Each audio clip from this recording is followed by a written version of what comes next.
Welcome back to Conversations for the Good. Good morning, Dr. Jane. Good morning, Anna. How are you this morning? I'm doing great, and I'm very excited about our topic of conversation, which is one of my favorites, gratitude. Mine too. Well, the holidays are upon us, and so is an incredible surge in this pandemic. Everyone that I've talked to is finding it hard to find the positives in everyday life and are feeling the disappointments because many of the holiday festivities, are being canceled. What coping measures can we offer today? Well, Anna, without doubt, this is a difficult and stressful time. And as we've talked about in previous conversations, it's so often that gap between where we are and where we think we should be, or even where we want to be, that really contribute to, the negative thinking and the reactivity, and contributes to a great deal of misery and suffering. So, in our current crisis, we're really at a loss to control the process. I mean, we're in it, but don't have a lot of control. Yes, and it's that sense of not being able to exert control that has been so stressful for everyone. Well, that certainly contributes to the negativity and the reactivity, kind of a negative mindset, and pretty soon everything begins to lose its appeal. Our energy, our focus, our motivation really take a hit. Yeah. Well, I think we all feel it, some days. And I see the effects that it's had on my friends, my family, some of my coworkers. What are some ways that we can shift out of this, given that we're still in this crisis and we'll be in this crisis for the foreseeable future? Yeah, well, Anna, the research indicates that one of the most powerful antidotes to stress and negative thinking is gratitude. Well, I'm sure everyone's thinking, oh, if it could only be that simple. Well, simple, yes, but not easy. I realize that this can come across as kind of Pollyannish. However, there happens to be an incredible body of research that supports an incredible array of benefits. Gratitude regulates the neural system, so it really has the capacity to have us feel more safety and security on a day-to-day basis. It's what we call a self-transcendent emotion, which means that its effects move beyond just me, the individual, but contributes to the bonding between people. So some science also suggests that gratitude has an impact right down to a molecular level. So there's an incredible a broad brushstroke of the impact of something that we sometimes deem as so simple, gratitude. Yeah. Well, this is so important. I do gratitude practices every day, and I know firsthand how it can change the course of my day. But I've always held it in a smaller context than what you just described. Well, and most of us do, yet it's a universal experience, which is felt and offered around the world. It shows up in so many different forms, big and small. It's someone's kindness or generosity. It can be our awe in nature, a simple interaction of someone holding the door for me or me holding the door for them. Giving eye contact to someone, really having that I'm being seen can be, incredibly impactful. It's that ray of sunshine that I see, and I'm sure that you experience this in Northeast Ohio. It's kind of like, oh, and feeling so grateful for it. So the gifts can be large and small. They can be pleasures of any size or preference. Yeah, so many wonderful gifts, and I love the diverse ways that it shows up in everyday life. Yes. And also the attitude of gratitude. This supports a process of change. If I'm positive and grateful, my attitude really allows me to meet challenges without feeling, that kind of dreariness of, oh, here we go again. And I'm also able to access that approach mode that we've talked about in previous episodes that allows me to have access to that creative problem solving. So I'm really able to maintain a real positive kind of a take on how I'm perceiving life and moving forward in life. So really this attitude of gratitude says a lot about the spirit in which I do something can be as important as the act itself. Yeah, I know my personal experience has been that the task feels less heavy. Oh gosh, yeah. Yeah. With gratitude, we're not just itemizing good things. It's much more than that. We can also harvest the gifts and the lessons from painful experiences. So, I mean, we all want to feel good. It's a human experience that supports that. Gratitude comes from the Latin, which means thankfulness. So it's both the experience of giving and receiving, and it's strongly linked to our experiences of happiness. So it really kind of blossoms into a much more expansive experience in our lives. In practicing gratitude, we open our hearts both to ourselves and to others. So its potential really is to increase our self satisfaction as we're strengthening our connection to others. There's this reciprocal relationship where gratitude is about giving and receiving, kind of merging together, so we feel safe and seen and encouraged. So it builds relationships. It helps us deal with adversities. It supports resilience, which we've talked about previously. It's extremely nourishing.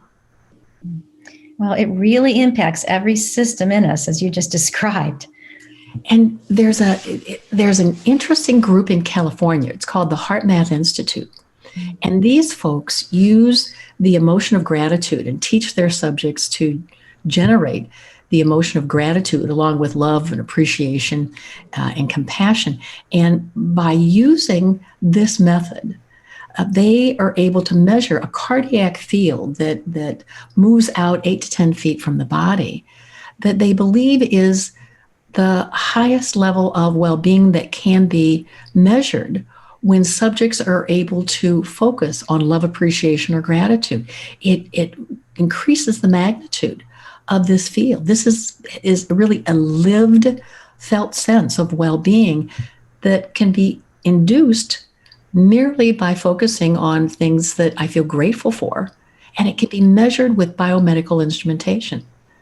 So by increasing our experience of gratitude, we nourish ourselves, we produce contentment and pleasure, and it impacts our health and our sense of well-being.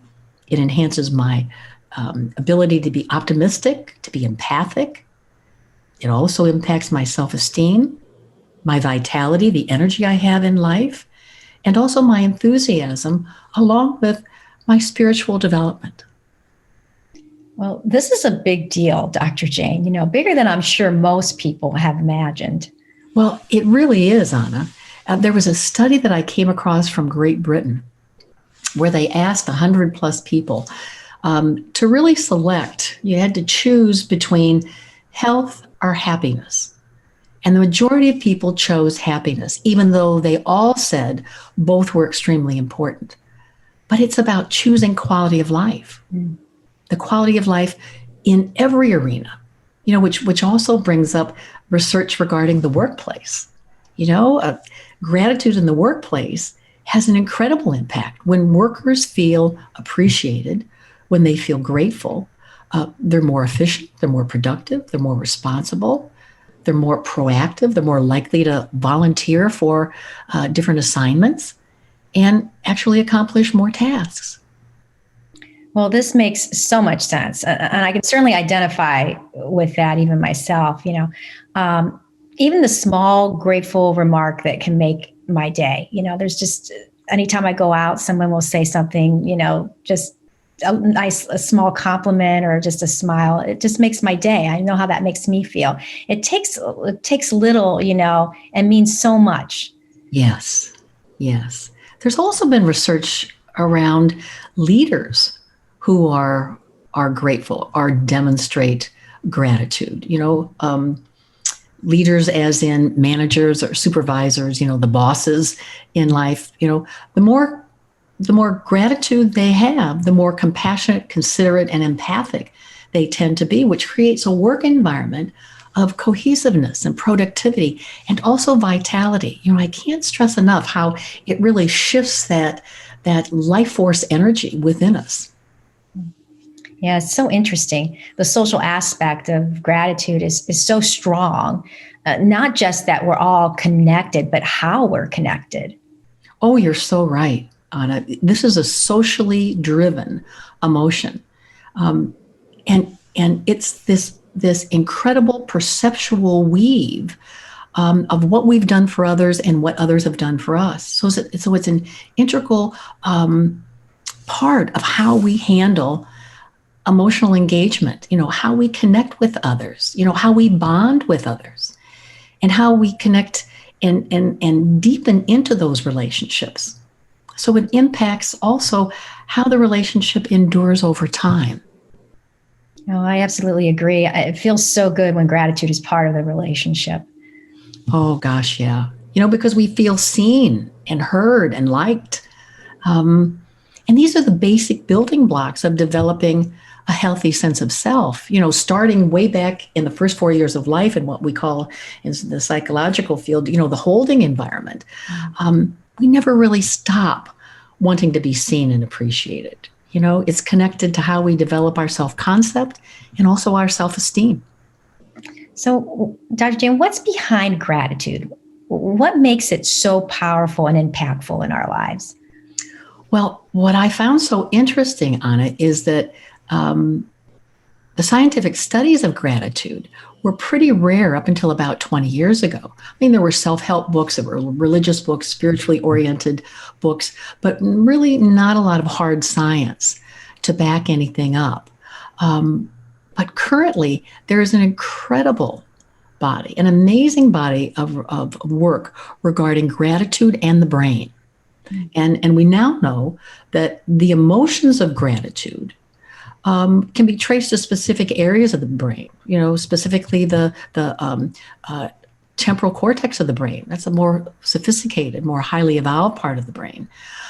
It's also been found that people who feel more grateful, who really live in gratitude, have a higher volume of that gray matter, that more sophisticated part of the brain. And this produces measurable differences in behavior because it affects the central nervous system. And so things show up like increased cognitive restructuring ability. And cognitive restructuring just means I'm able to change my thinking. It means that I have an easier time changing from a negative to a positive. I can switch that more easily, which means I can change the stories in my life, or I can change the interpretations that I'm making in a situation and actually shift into a more open-minded, creative space. It allows the firing and wiring in the neural system, particularly around the bliss centers or the reward centers of the brain. So it actually rewards itself, which means it's going to have more of a capacity to continue and enhances certain neurotransmitters, which are those little conductor fluids between the synapses, particularly dopamine and serotonin, which are responsible for producing feelings of happiness. So with all of this, and along with reducing stress hormones, we're really able to reduce fear and anxiety just with gratitude practices. That's an amazing impact. It's not just responsible for targeting one part of the neural system, but multiple parts. That blows my mind. Yes, both structural and also chemical electrical. The one that fascinates me is the impact on the neurotransmitters. On the those conductors in the brain, the firing between neurons. The dopamine and serotonin that I mentioned are responsible for emotions that make us feel good and can enhance our moods and make us feel happy from the inside. So I'm not just responding to what's on the outside, but it produces a happiness from the inside out. So the bottom line is that if I choose to practice gratitude on a daily basis, I can actually strengthen these neural pathways, kind of reprogram my neural pathways, and ultimately create permanent gratefulness, kind of permanent grateful pathways and a more positive nature within myself. So it's not happiness that brings us gratitude. It's gratitude that brings us happiness. That's amazing. This must have an impact on every aspect of our health and wellness. Oh my gosh, Anna, yes. Yes, multiple targets. I mean, just the regulation of the dopamine, um, because it gives us more vitality, tends to, allow us to decrease the impact of physical pain. And also, uh, because it impacts different pathways within the primitive brain, particularly around the hypothalamus, we're able to regulate our sleep better, really enjoy a better quality of sleep or restorative sleep. It regulates the cortisol levels. So we're able to impact cardiac functioning and inflammatory issues merely by gratitude. And it's acknowledging our appreciation of the little things, not just the big things, but the little things in life that expands our awareness and broadens our perception. So we're actually able to take in more or actually be impacted by more positives. It also regulates the autonomic nervous system, which is that fight or flight. So if I can improve my reactivity, if I can manage my negative emotions better, I'm going to be able to reduce, things like emotions like guilt and shame, and actually reduce anxiety and depression merely with a gratitude practice. I'm conditioning myself to attend to more positive thoughts, kind of turning toward more positive thoughts and decreasing the angst and anxiety. So our happiness quotient rises. I'm going to reduce the possibility of burnout. I'm really feeling more substantial on a day-to-day basis in whatever comes my way. And the reward centers are impacted, so I continue to seek it out. So it's really altering the way I see myself and others and the world. Well, this is quite a list, and it's hard to believe that with this kind of impact that any of us would not be open to learning a few gratitude practices. I think you're right. But before we go into the practices, I just want to say that sometimes the effect of the practices are not felt immediately. For some people, they are, but not necessarily. So it's important that we be willing to begin and then to stick with it, because it's by staying with the gratitude practices that we're definitely going to have an impact, both physically and psychologically. Our physical and psychological well-being will be impacted. And the other thing I want to say is that it's also possible to harvest the gifts and insights from painful experiences. I'm in no way endorsing trauma or traumatic experiences, but so often these occurrences are part of our lives that we had no control over. So by really being in that place where I have the capacity to extract some meaning, some personal meaning, or somehow harvest some insight or strength, can have an enormous healing effect on us. Yeah, I agree with that. And Dr. Jane, can we talk about some ways that we can engage and practice gratitude? Oh, for sure, Anna. I usually start with letting people know that I can give you suggestions for some practices, but so often what happens is as we move into those practices and as they become our own, we find that there are additional kinds of things that we're kind of called to do. And I say, trust that inner calling of what might be changed so that it really can be customized. It really becomes yours. But in teaching gratitude practices, I always start with an exercise of really talking about and seeking how I appreciate myself. I suggest list 5 ways that you appreciate yourself. And don't just do it once. Do it periodically, kind of reviewing what is it that I love about myself, that I appreciate about myself, that I'm grateful for about myself. And it's also, another practice that can be enormously helpful is a gratitude journal, where on a daily basis, I'm exploring gratitude in my life, gratitude that I feel, gratitude that I observe. And it's also extracting the lessons from the challenging moments that we have, things I'm learning about myself, insights, things like that. Also listing people that we're grateful for. There are people who have impacted our lives. List the assets in our lives that we're grateful for, big and small. Or visit your social media and share a wonderful memory that you have.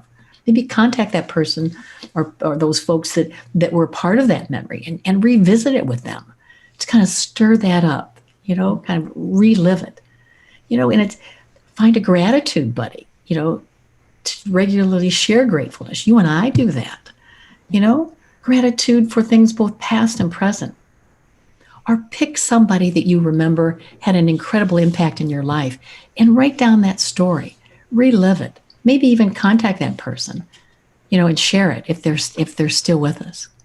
It's also write random thank you notes, send them out. It doesn't have to be for anything in particular other than, I'm so glad you're in my life. And there are many more that will be generated just from doing these practices. Well, this certainly is a wonderful list, and these practices provide a great start for all of us. Yes. And one last practice I'd like to share, and it's one that I do on a daily basis before my eyes are fully open in the morning. And that is, I usually take a couple nice, easy breaths, and then I say very softly and silently to myself, yes, and thank you. The yes is for the willingness to take in whatever I'm dealt today, whatever comes my way. And thank you is for the gratitude that somehow I'll feel the strength and be given the insights to handle whatever's been dealt. Yes, and thank you. Well, that's a perfect closing for our conversation today, Dr. Jane. Yes, and thank you. Until our next conversation. Thank you, Anna.